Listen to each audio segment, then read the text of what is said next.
que eu quero colocar aqui na tela agora, o Joaquim até mencionou, outro fato importante da semana, foi a escolha do Gabriel Galípolo. Então tá ele, é o presidente do Banco Central, e a Veja fez uma capa com o Galípolo e publicou um perfil. Esse perfil traz algumas frases interessantes. Zé, eu acho que o Galípolo é um socialista, tá? Olha o que ele escreve aqui, muito legal essa fala dele. A nova finança e sua lógica notabilizam-se por sua capacidade de impor vetos às políticas macroeconômicas. A despeito do desemprego e da desigualdade escandalosa, as ações compensatórias dos governos sofrem fortes resistências das casamatas conservadoras. Assina embaixo, concordo com o Galípolo. Outra frase dele muito legal, ele fala assim, no Olimpo das finanças, homens que não sabem o que fazem ganham o que não merecem. Pois é, onde tem maior desperdício, a maior apropriação de riqueza para pessoas despreparadas é nesse mercado financeiro. E também aqui, os bancos centrais da cúspide capitalista, capitaneados pelo Fed, são os gestores do sistema monetário universal, encarregados de garantir a sobrevivência do direito de propriedade. Como é que você viu o Galípolo, Zé, e essas primeiras ideias que eu estou trazendo aqui para você dele? Perfeito. Bom, durante a semana, no Bom Dia, quando ele foi designado, nós dissemos aqui que dávamos um voto de confiança por conta exatamente de aspectos que já tinham sido divulgados aí da sua trajetória acadêmica, algumas ideias que ele defende, desenvolvimentistas, ideias também contrárias a essa hegemonia do capital financeiro sobre a economia, e também o fato político de que ele é indicado pelo presidente Lula, depois de consultas exaustivas aí com vários meios políticos e econômicos, e o próprio aval do ministro da Fazenda, o ministro da Economia, o Fernando Haddad, com quem ele trabalhou, e o papel que ele desempenhou também já na diretoria do Banco Central. Então, a gente dá um voto de confiança. Eu acho que essas ideias que ele coloca aí, que foram selecionadas pelo veículo citado, são ideias muito interessantes. Já também outras informações que eu recebi dão conta de que ele chegou a ministrar cursos em institutos ligados a partidos de esquerda, e nesses cursos chegou a dar explicações baseadas na própria teoria marxista, de maneira que parece que ele tem uma formação acadêmica mais ligada, de fato, às ideias progressistas, além de parecer ser um homem de uma vasta cultura geral, literária, etc.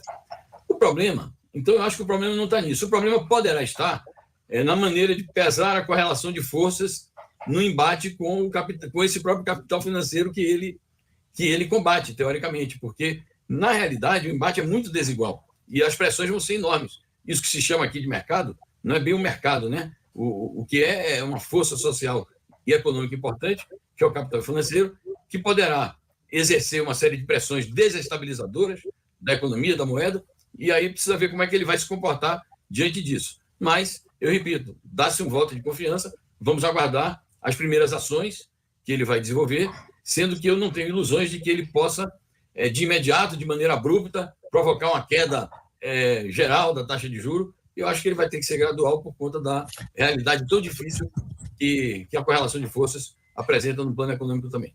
Não, ele será gradual, Zé. E ontem, inclusive, o presidente Lula mudou completamente o tom em relação ao Banco Central. O que ele dizia do Campos Neto não vale para o Galípolo, né? Ele está dizendo, olha, se o Galípolo tiver que aumentar os juros, pode aumentar a taxa de juros, né? Diz que ele vai ter autonomia total no Banco Central. E vai haver uma reunião do Comitê de Política Monetária em setembro, praticamente consenso de que haverá uma pequena elevação na taxa de juros. O que importa, na verdade, é a tendência, né? Quer dizer, o caminho, a meu ver, é a valorização da moeda brasileira, a tentativa de ancorar expectativas inflacionárias e, a partir daí, iniciar um processo consistente de queda dos juros. Em qualquer coisa que o Campos Neto faça, sempre vai haver uma desconfiança de que continua com a mesma política do Paulo Guedes e efetivamente continua. Então, quando você vê o Galípolo, e tem gente que comenta a posição do Galípolo em relação ao aumento da taxa de juros ou ao congelamento, né? Não baixou, deixou de baixar. Se ele fez isso, uma primeira interpretação fala, não, ele aderiu ao Campos Neto. Não é fato. Não é fato. Qual foi a posição dele naquele caso? Qualquer que fosse o voto dele, divergindo do Campos Neto, não ia mudar. Não ia mudar. E o que aconteceu em maio, quando o Campos Neto reduziu o ritmo de queda? Era 0,5, passou a 0,25.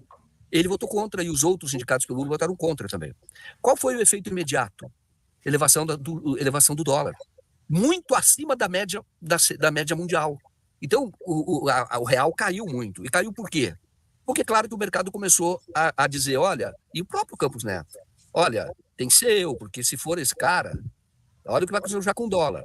vai aumentar ainda mais, as contas vão sair do controle, vai ter inflação. Então, o que ele fez? Ele foi inteligente, ele falou, não vai mudar meu voto. Meu voto não vai mudar a decisão do Banco Central, eu voto do Campos Neto. O que vai acontecer agora a partir da indicação dele, a partir da aprovação dele pelo Senado? Agora vai ser efetivamente executada uma política monetária de quem é, por formação, desenvolvimentista, e quando ele fala da questão de você ter crescimento, de você ter, inclusive, tributação adequada, quando ele está falando sobre isso, ele está usando um projeto que é hoje, que é o projeto do Lula, que está muito, na minha visão, alinhado àquilo que está gerando prosperidade. Qual é a fonte de prosperidade no planeta hoje? É a China. Se você disser o seguinte, a China tem um projeto comunista, é um projeto comunista. Agora, a China sabe que tudo isso é por etapa. E hoje, a etapa, nesta fase da China, que tem que socialismo, a direção do socialismo, o caminho ao socialismo, gera potência. Isso tem que ficar claro para as pessoas. Agora, a China está ensinando o caminho de que você faz isso por etapa, de que você precisa, num certo momento da história, de, sim, empresários, isso tem na China, tem milionários na China hoje, e tem. Só que você tem uma direção, você tem um capitalismo regulado, que isso é importante, e isso vai gerando a evolução. E aí eu acho que o Galípolo é a pessoa certa, no momento certo, e é esse projeto que tem que ser abraçado pelo Brasil, e tem que ter a hegemonia, como já tem, que é o crescimento a partir da distribuição de renda. Você ter mais dinheiro com o povo, mais dinheiro na mão do povo. Aí você vai construindo exatamente uma nação. É o contrário do rentismo, que as pessoas pagam impostos e uma minoria se apropria desta renda, hoje, na forma de remuneração de títulos. Isso vai cair, eu tenho certeza de que vai cair, porque não se justifica uma taxa nesse nível. Pode ser que no primeiro momento se mantenha, porque também não dá para chegar lá e mudar tudo, porque você vai provocando especulação, inclusive tem gente que ganha dinheiro de especulação, pessoas que vão trabalhar contra a economia do Brasil. Mas pode ter certeza de que o Galípolo, sim, está alinhado pela formação toda dele, sobretudo por conta do alinhamento ao Beluso. Claro que pode ter certeza de que ele é a pessoa certa no lugar certo, e por isso que o Lula entende até os votos dele, como é que ele votou com o Campos Neto, porque não adiantava nada ele votar, só ia prejudicar o governo Lula, porque você teria uma elevação muito grande desvalorização do real, na verdade, e elevação do dólar.